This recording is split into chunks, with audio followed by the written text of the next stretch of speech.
TWR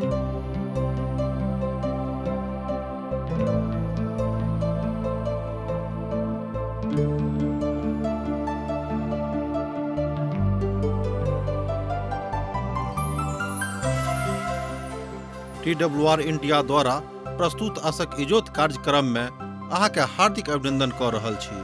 परमेश्वर प्रत्येक मनुष्य के भीतर अपन जीवन के श्वास के द देलखिन। यह लेल संसार के सब जीव सब बेसी ज्ञानवान छथि, मुदा जीवन में मानसिक रूप से असंतुलन आ अशांति के बीच जी रहल छथिन। यह लेल अहाँ के बीच सिलसिलेवार बाइबल के अध्ययन अहाँ के सेवार्थ प्रस्तुत कर रहल छी, जाय सँ नीक जीवन जीवा के सही ढंग से अपना लियो। कृपया क देखू आ सुनू, जाय सँ परमेश्वर अहाँ के जीवन जिंदगी के इजोत बनल रहे। आशा के इजोत मैथिली कार्यक्रम में हम एक बेर और अहाँ के अभिनंदन प्रभु यीशु मसीह के मीठ आ पवित्र नाम से कर रहल छी। आजुक दिन हमरा सब बुद्धि के पोथी के तकर 7 अध्याय में आबि गेलहुं हैं, अर्थात नीति वचनक पोथी तकर 7 अध्याय के अध्ययन करबाक लेल हमरा लोकनि उपस्थित छी। अध्याय 7 में अध्याय 6 के विषय वस्तु के ऊपर चर्चा कयल गेल अछि। संपूर्ण विचार यह अछि जे स्त्री के चिकना चुपड़ा अर्थात जो चिकन चिकन बात करैत अछि तकरा सँ अहाँ बच के रहू। अब अहाँ जो स्त्री छी तऽ सुनि कऽ तमसायब नहि, किएक तऽ एहन बहुत स्त्री समाज में अछि जे समाजक खराब कऽ दैत अछि। लागले एही तरहक बहुत पुरुष सेहो समाज में छथि जे समाजक खराब कऽ दैत छथि और अपन नैतिक पतन नहीं हो दियोक। प्रभु के इच्छा छनि कि अहाँ अपन नैतिकता के बचा के राखियोक, प्रभु के पवित्रता के बचा के राखियोक, किएक तऽ जवानी प्रभु अहाँके देने छथि, मुदा एहि युवा अवस्था के दुरुपयोग मत करियोक, तकर सदुपयोग करियोक। अहाँ अपन प्रभु के सेवा कऽ सकी और अपन यीशु के संगे अर्थात एहन बंधन के बांध सकी जे मजबूत भ जायक और अहाँ प्रभु के संगति में रह कऽ यीशु के संगति में रह कऽ अपन जिंदगी के आगाँ बढ़ाबियोक। अनैतिक स्त्री सँ बच के रहू। तहन आजुक विषय वस्तु हम मान सकैत छी कि अनैतिक स्त्री सँ बच के रहू, जिनक अनैतिक पतन भ गेल छनि, जिनक नैतिकता नहीं छनि। हे हमर पुत, हमर बातक मानल करू आर हमर आज्ञा का अपन मन में रह दियोक। हमर आज्ञा का मानू, ऐसे अहाँ जीवित रहब और हमर शिक्षा का अपन आँखी के पुतली जानू। तकरा अपना अंगुरी में बांध लिया और अपन हृदय के एहि बात से लिख लिया, अर्थात हृदय के पटिया पे लिख लिया। बुद्धि से बाजियोक जे अहाँ हमर बहिन थिको हैं आ समझ का अपन साथी बना लिया। एहि बात का हमरा लोकनि एहिठाम देखै छी नीति वचनक पोथी तकर 7 अध्याय 1 पद से लऽ कऽ 4 पद में। 4 पद का हमरा संगे एक बेर आर देखियोक कि बुद्धि से बाजियोक जे अहाँ हमर बहिन थिको हैं आ समझ का अपन साथी बना लिया। ओ एहिठाम बाजित छै जे ओ समझ जे सोझ मनुख का ओहि विषय वस्तु के दिस लऽ जाइत अछि जतऽ मनुख एहि संसारिक वासना में पड़ि कऽ अपन जिंदगी के खराब कऽ दैत छथि। हमरा लोकनि जानै छी कि बहुत धिया पुता जे पढ़े लिखे में बहुत कुशाग्र बुद्धि के छलाह, मुदा हुनका एकटा खराब स्त्री सँ संबंध भ गेलनि आर हुनक संपूर्ण जिंदगी नष्ट भ गेलिक। एहि तरहक अनुभव अहूँ के भेल हैत, एहि तरहक अनुभव हमरो लोकनि केने छी। तहन अहाँ पराई स्त्री सँ बचब जे बड चिक्कन चिक्कन कथा करैत अछि। एहिठाम हमरा लोकनि देखै छी कि परमेश्वरक पवित्र वचन मनुख के विशेष कऽ कऽ युवा पीढ़ी के जे युवा छथि हुनका एहि बातक बता रहल छथि कि अहाँ जाय उम्र में आबि कऽ ठाढ़ छी, एहि उम्र में एहि तरहक संबंध सँ एहि तरहक संगति सँ बचि कऽ रहब। ई प्रभु के आज्ञा छनि, ई प्रभु के इच्छा छनि, ई प्रभु के मनसा छनि। ओ चाहैत छथि कि अहाँ एकटा नीक पुरुष बनि कऽ अपन समाज के, अपन देश के, अपन परिवार के आर विशेष क के अपन प्रभु के सेवा करैत रहूं। ओ एकटा उदाहरण एहिठाम जिंदगी के सामान्य बात सँ बाजने छथि वा बाजि रहल छथि। हम एक गोटेक जानैत छी जे पढ़े में बड़ कुशाग्र बुद्धि के छलाह, मुदा हुनका एहन लोक से संगति भ गेलनि जे हुनका एकटा खराब स्त्री से दोस्ती करा देलनि। कालांतर में हम देखलियनि जे हुनक जिंदगी नरको से घटिया भ गेल रहनि, अर्थात जतेक तरहक खराब सँ खराब आदत मनुष्य के भ सकै छै से सबटा हुनका में आबि गेल रहनि। एहिसँ पूर्व हुनक जिंदगी उदाहरणक जिंदगी रहनि। लोक हुनका उदाहरण द के कहैत रहथिन कि देखियो अमुक आदमी के बेटा का कतेक नीक छथि। मनुष्य जाति के खराब होय में बहुत देरी नहीं लागैत अछि, विशेष क के जवानी के अवस्था में। हम एक दिन अपन घरक बाड़ी के झरोखा से अर्थात अपन झरोखा से झाँकलहुँ हैं। तहन हम एकटा झोला के लोक में से देखलहुँ हैं जे ओ ठिठुर रहल छथि, मुदा हुनका हम की देखैत छी कि हुनका मन में अपन लोकक प्रति महान श्रद्धा रहनि, मुदा ओ ठंडा सँ ठहार सँ ठिठुरैत छलाह। मुदा अहू अवस्था में ओ अपन समाज के जवान धिया पुता के नीक नीक सलाह देबाक लेल ठाढ़ रहैत छलाह। एहि तरह हमरा लोकनि देख सकैत छी कि जँ अहाँक मन में नीक बात अछि तऽ अहाँ कोनो अवस्था में ई काज कऽ सकलहुँ हैं। मुदा ओ कहलनि कि अपन युवा अवस्था का, अपन जवानी के बचा के राखियोक, जाहिसँ एहन कोनो गलती अहाँ सँ नहीं हुएक। वो स्त्री के घरक कोनाक लग सड़क पर छली जाइत छलाह आर ओ घरक बाट लेलखिन। एहि तरह हमरा लोकनि देखैत छी बहुत लोक एहि रीति से खराब संगति में पड़ि कऽ अपन जिंदगी के नष्ट कऽ दैत छथि। वही काल में दिन ढल गेल छलैक आर साँझक काल आबि गेल छलैक, मुदा राति के घोर अन्हार आब भऽ गेल रहैक। ध्यान दियौ, मुदा राति के घोर अन्हार भऽ गेल रहैक। एहि बातक अहाँ एहिठाम देखैत छी पद 9 में। अब ई युवा मनुष्य किछु गलत बाट दऽ कऽ जा रहल छथि, अर्थात हुनका सँ गलती भेलनि आर जवानी के अवस्था में ओ अपन जवानी के निरर्थक बितेबाक लेल अन्हारक सड़क दऽ कऽ जा रहल छथि। ओ सड़क मृत्यु के दिस जाइत अछि। हमरा सब गोटे के ई बात सुनबाक अछि, ई बात देखबाक अछि कि परमेश्वर कतेक नीक रीति सँ अहाँक संगे संगति कऽ रहल छथि। मुदा एहिके बादो जँ अहाँ हुनका अखन धरि नहीं बुझलहुँ हैं, तेकर मतलब कि अहाँ परमेश्वरक सत रूपे ग्रहण नहीं कयने छी। आर हुनका एकटा स्त्री भेटलनि जेकर वस्त्र खराब स्त्री के जकाँ छलीक, बा ओ बहुत धूर्त छली। ओ शांत रहित आर चंचल छली और अपन बाड़ी में नहीं ठहरैत छली।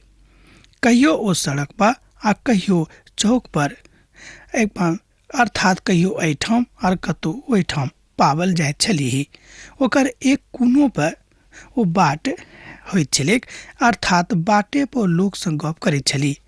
तहन ओ एहि जवानक पकड़ि कऽ चुमा लेलखिन आर हुनका निर्लज्जता के श्रेष्ठा पर लऽ जाकऽ हुनका सँ गप केलखिन। एहि तरह अहाँ देखैत छी कि आजुक युग में ई बात भऽ रहल छलैक, अर्थात पिता परमेश्वर के पवित्र वचन अर्थात पवित्र पोथी बाइबिल एहि बातक बड़ स्पष्टता के साथ बताबैत अछि कि जहन अहाँ निर्लज्जता के पराकाष्ठा पर जाकऽ एहि तरह के रीति विधि आ गतिविधि के अपन जिंदगी में अपना लेबेक तऽ अहाँक नैतिक पतन निश्चित रूपेण भऽ जायत। एहि में कनिको संदेह नहीं, बा एहि पर अहाँ कहियो संदेह नहीं राखब कि अहाँ बचि जायब। हम देखलहुँ हैं कि हमरा एहि तरहक लोक सँ बचि कऽ रहबाक अछि। अहूँक अनुभव भेल हैत कि एहि तरहक लोक सँ, विशेष कऽ कऽ एहि तरहक स्त्री सँ बचि कऽ रहबाक अछि। हमरा मेल मिलाप वाला आत्मा रखबाक अछि, जे आत्मा प्रभु यीशु मसीह अहाँके देने छथि। मान लियो अहाँके भाई में से, अहाँके बंधु में से, अहाँके समाज में से, अहाँके गांव में से कोनो धिया पुता एही तरहक रास्ता अपनौने छथि तऽ अहाँ हुनका समझाबियौ, बुझाबियौ जे ई काज उचित नहि। विशेष कऽ कऽ आजुक युगमे अहाँक तरह तरहक बीमारी भऽ जायत, अहाँ तरह तरहक बीमारीके शिकार भऽ जायब। एतबे नहि, अहाँक माय बाबू, अहाँक समाज, अहाँक परिवार सब तकलीफमे अहींके कारणे पड़ि जायत। तहन अहाँ सम्हरि जाउ। ध्यान दियौ, ओ धर्मी छलीह आ ओ एहि बातक प्रयास कऽ रहल छलीह जे ओकर सम्बन्ध परमेश्वरक संगे बड्ड नीक छनि।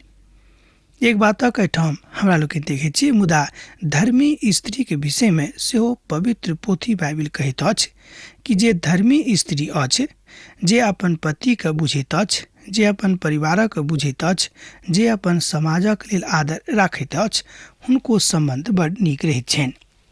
हमरा मेल बलि चढ़ेबाक अछि, हम अपन मन्नतक पूरा करय चाहैत छी। जे नीक स्त्री अछि ओ अपन मन्नतके पूरा करबाक लेल सैद घड़ी सजग रहैत छथि।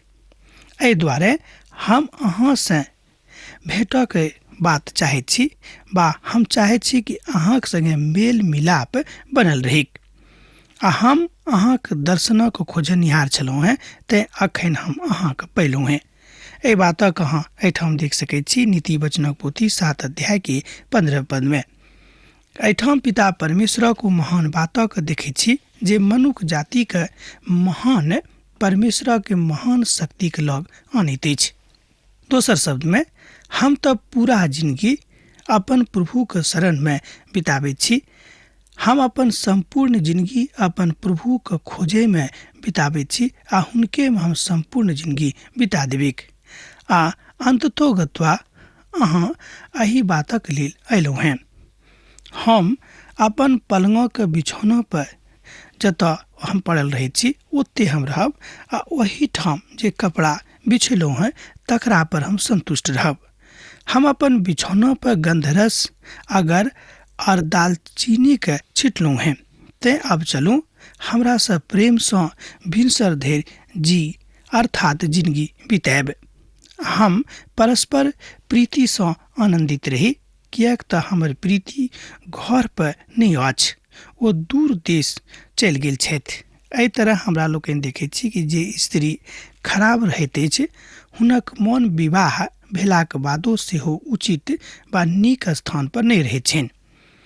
एहिठाम अहाँ आखिरी लाइनक आखिरी प्रभागके देखियौ के, किएक तऽ हमर पति घर पर नहि छथि, ओ दूर देश दिस चलि गेल छथि। अर्थात हुनका मनमे घिनौना काज करबाक लेल बात आबि गेलनि, आर एकटा युवाके पकड़ि कऽ अपना बाड़ीमे लऽ आनने छथि और हुनका संगे अनेरे रात रंगीन करऽके फेरामे छथि। एहि तरह हमरा लोकनि देखैत छी कि मनुख बहुत बेर एही तरहक स्त्रीके फेरामे पड़ि कऽ, बहुत बेर स्त्रियो एही तरहके पुरुषके फेरामे पड़ि कऽ अपन जिंदगीके बर्बाद करैत रहैत अछि। परमेश्वरक वचन हमरा सबके सिखाबैत अछि कि एहि तरहक गतिविधिसँ, एहि तरहक रीतिविधिसँ, एहि तरहक सम्बन्धसँ, एहि तरहक चाल चलनसँ हमरा सब गोटेके बचि कऽ रहबाक अछि। ओ चानीके थैली लऽ गेल छथि आ ओ पूर्णमासीके दिन घुरि अयताह। एहि बातक अहाँ एहिठाम पद 20 में देखलहुँ हैं, देख सकैत छी हमरा संगे एक बेर। जँ अहाँके लग पवित्र पोथी बाइबिल अछि तऽ खोलि कऽ देखियौ। ओ चानीके थैली लऽ गेल छथि आ ओ पूर्णमासीके दिन घुरि कऽ अयताह। ओ बड़ पक्का समाद हुनका दऽ रहल छनि कि अहाँ घबराउ नहि, किएक तो पूर्णिमासीके दिन धरि घुरि कऽ अयताह। अखन हमरा सभक लग खूब काल अछि, हमरा सब एहि कालक अखन खूब फायदा उठा सकैत छी। एहिठाम हमरा लोकनि देखैत छी कि घरक मालिक बाहरमे छथि, स्त्री घरमे छथिन, मुदा हुनक मोन खराब भऽ गेल छनि आर हुनका मोनमे पाप समा गेल छनि, हुनका मोनमे शैतानके महान काज भऽ गेल छनि आ ओ एहि तरहक आदमीके पकड़ि कऽ अनेरे हुनका अतिथि बना कऽ हुनका संगे अनैतिक सम्बन्ध बनौने अछि। एहि तरहक कथाके बाजल जा सकैत छै। ओ हुनका अपन प्रबल मायामे फंसा देलीह। अहाँ बाजि सकैत छी कि ओ हुनका अपन प्रबल मायामे फंसा देली और अपन चिक्कन चिक्कन भाषासँ ओकरा अपन बसमे कऽ लेलीह। एहि तरहक स्त्री सेहो एहि समाजमे अछि, अहाँके समाजमे, हमरा समाजमे अछि। आ ओ तुरंत ओकरा पाछाँ भऽ गेलाह, जेना बैल कसाईक खानाक दिस आ जेना बेड़ी पहिरने केओ मूर्ख ताड़ना पयबाक लेल जाइत अछि। एहि तरह हमरा लोकनि देखैत छी कि बिनु कारणे जे मनुक्ख परमेश्वरक शरणमे रहबाक चाही, जे मनुक्ख वास्तविक जिंदगी के वास्तविक आनंद उठेबाक चाही, जे मनुक्ख अपन युवा अवस्था में अपन माता पिता के अपन जिंदगी के परवाह करबाक चाही, वो अनेरे एकटा दोसर मुसीबत में फंस गेलाह। आ अंत में ओहि जवानक कलेजा तीर सँ भेदल जीतेक आ ओहि चिड़ियाक जकाँ अछि जे फंदाक दिस तेजी सँ उड़ेक आ ई तऽ जानैत होइक जे ओहिमे हमर प्राण चलि जायत। एहि तरह अहाँ देखैत छी एहिठाम पद 21 सँ लऽ कऽ 23 में कि परमेश्वर अपन वचन में अर्थात पवित्र पोथी बाइबिल जे परमेश्वरक वचनक पोथी थिक, एहिठाम एहि बातक बतायल जा रहल अछि, विशेष कऽ कऽ युवा पीढ़ीके कि अहाँ सम्हरि कऽ रहू। जँ अहाँक अन्दर कोनो अनुचित आदत विशेष कऽ कऽ अहाँ नैतिक जिंदगीमे लागि गेल तहन अहाँ अनैतिक भऽ जायब और अहाँके जिंदगीक स्तर खसि पड़त और जे नीक जवानी आ सुंदरता प्रभु अहाँके देने छथि तकरा अहाँ अनेरे बर्बाद कऽ देबिक। किएक तऽ एहि कालमे एहि तस्वीरक मिटाबैमे बहुत काल नहि लागैत अछि। एहिठाम टीकाकार साहब कहैत छथि कि प्रभुके इच्छा यह छनि कि अहाँ अपन जवानीक दिनमे अपन सृजनहारा परमेश्वरके बेसी याद करियौक, जाहिसँ अहाँ बढ़ि कऽ अपन समाजक लेल, अपन गामक लेल, अपन देशक लेल, अपन परिवारक लेल एकटा नमूनाक पात्र बनि कऽ सन्मुखमे आबिएके। यह बात प्रभुक छनि, यह इच्छा प्रभु अहाँसँ राखैत छथि जँ अहाँ युवा छी। अबे हमर पुत हमर सुनू और हमर आज्ञा का अपन ऊपर लगौने रहूं, अर्थात हमर आज्ञा का अपना ऊपर लगाऊं, अपना मन में राखूं। अहाँक मन एहन स्त्री के बाट में नहीं फिरेक आर ओकर बाट में जे अहाँ जाइ छी तकरा अहाँ बिसरा दिएक आ ओतऽ अहाँ नहीं जाइएक। किएक तऽ बहुत लोग हुनका में से मारल जेताह, ओकरा सँ घात कैल जेताह। यह एकटा बड़ पैघ संख्या अछि। एहिठाम हमरा लोकनि देखैत छी कि जे किओ एहि तरहके स्त्रीके फेरामे पड़ैत छथि हुनक संख्या घटल जेतनि, अर्थात हुनक जिंदगीके उम्र घटल जेतनि आर ओ अनेरे कोनो ने कोनो मुसीबत में पड़ि जेताह। एहि तरहके व्यदित बातक ज्ञानक हमरा लोकनि एहिठाम देखैत छी। पद 27 के देखियौ, ओकर बाड़ी अधलोकक बाट अछि। ध्यान दियौक, ओकर बाड़ी अधलोकक बाट अछि, ओ मृत्युक बाड़ी में पहुँचैत अछि। एहि तरह हमरा लोकनि देखैत छी कि परमेश्वर के अथाह प्रेम, परमेश्वर के कृपालु प्रेम, परमेश्वर के दयामयी प्रेम हुनका जिंदगी में नहीं रहतैक। किएक तऽ जँ ओ एहि तरहक बाड़ीके दिस, एहि तरहक घरक दिस, एहि तरहके चौखटक दिस जँ ओ अपन डेग बढ़ौने छथि तहन हमरा सबके तैयार रहबाक अछि। हमरा सबके एहि बातक बुझबाक अछि कि हमरा सब परमेश्वर सँ यह बात सीखबिक। एहि चुनौतीके बड़ गंभीरता सँ लेबाक आवश्यकता अछि। ध्यान दियौक, एहि चुनौतीके हमरा सबके बड़ गंभीरता सँ लेबाक अछि जँ अहाँ सब युवा थिकहुँ हैं।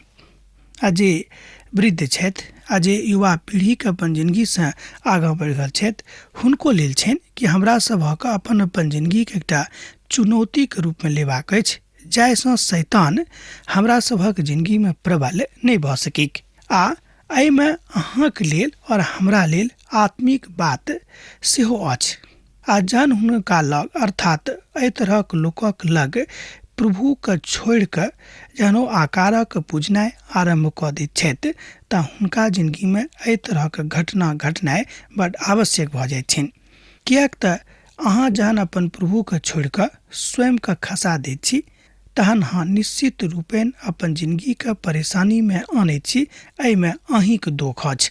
ओ सब प्रभुक नजरिमे खसि पड़लाह, ओ जीवित आ सत्य परमेश्वर सँ फरक भऽ गेलाह। हुनका सब तऽ प्रभुमे आब नहि छथि आ हुनका रहबाक आवश्यकता आब सेहो नहि छनि, किएक तऽ ओ स्वयंके बर्बाद कऽ चुकने छथि। ओ सब प्रभु से बड़ स्नेह राखैत छलाह, जे सब हुनका लग में बहुत पहिनहिए से अपन माय बाबू के कथनानुसार रहैत छलाह। अहाँ सुनि कऽ निराश नहि होयब कि हम तऽ आजुक दिन धरि खराब स्त्री के संगति में पड़ल छलहुँ हैं। विशेष कऽ कऽ हम युवा पीढ़ी से आह्वान कऽ रहल छियनि, मान लियौ कि अहाँके कोनो एहन संगति भऽ गेल अछि, मुदा आजुक दिन परमेश्वरक वचनक जे अहाँ सुनि रहल छी पवित्र पोथी बाइबिल से, तहन अहाँ अपन जिंदगी के प्रभु यीशु मसीह के शरण में दऽ दियौक। ओ कहैत छथि कि अब हम अहाँ के पापक के हिसाब किताब अहाँ से नहीं करब, कियाक तऽ अहाँ अपन पापक के छोड़ देलहुँ हैं आ तकरा मान लेलहुँ हैं आर हमरा पाछाँ चलबा के निर्णय लऽ चुकल छी। बड्ड नीक आ मधुर समय अछि अखन अहाँके लेल, अहाँ एहि बातक निर्णय अखन लऽ सकलहुँ हैं।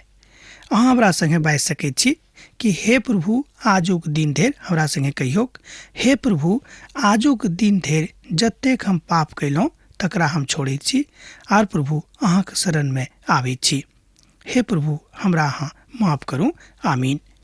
श्रोता मित्र, जँ अहाँ अपन हृदय से बातक बाजलहुँ हैं, जँ अहाँ हृदय से बातक स्वीकार कयलहुँ हैं, विशेष कऽ कऽ हम युवा पीढ़ी से कहैत छियनि, तहन अहाँ अब अपन प्रभु के सात्विक जिंदगी में प्रवेश कऽ चुकल छी आर अहाँके अब सात्विकता के दर्शन भऽ रहल अछि।